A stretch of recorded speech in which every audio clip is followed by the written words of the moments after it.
sapagkat ang salita ng Diyos ay buhay at mabisa, higit na matalas kaysa alinmang tabak na magkabilay talim. Ito'y tumatagos maging sa pinaghihiwalayan ng kaluluwa at espiritu, ng mga kasukasuan at ng utak, ng buto, at nakakataho ng iniisip at binabalak ng tao. So dito sinasabi sa mga talata, mga kapatid, na ang mga salita ng Diyos ay buhay, kaya dapat tayong sumasampalataya, manalig sa kanyang mga salita.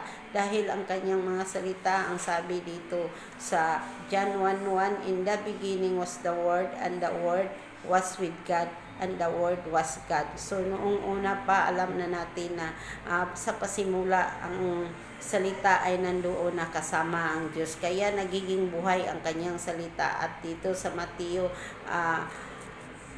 chapter 24 verse 35, "Heaven and earth shall pass away, but my word shall not pass away." So dito kahit mawala man ang langit at lupa, pero nananatili pa rin ang mga salita ng Diyos ay buhay. Kaya wala tayong sandigan, mga kapatid, sa panahon ng ating mga pangangailangan. Kaya ang sabi dito sa Hebrew verse 4 chapter 16, "Kaya huwag na tayong mag-atubiling lumapit sa trono ng mahabaging Diyos at dooy kakamta natin ang habag at kalinga sa panahon ng kailangan natin nito." So dito sinasabi na naman, mga kapatid, na sa panahon ng ating mga kailangan, huwag tayong mag-atubiling lumapit tayo sa ating Panginoon sa lahat ng ating mga pangangailangan, dahil ang Panginoon ay buhay, mga kapatid. Ang kanyang mga salita ay buhay, diba? Ang sabi sa John 1:1, ang kanyang salita ay kasama ng Diyos. So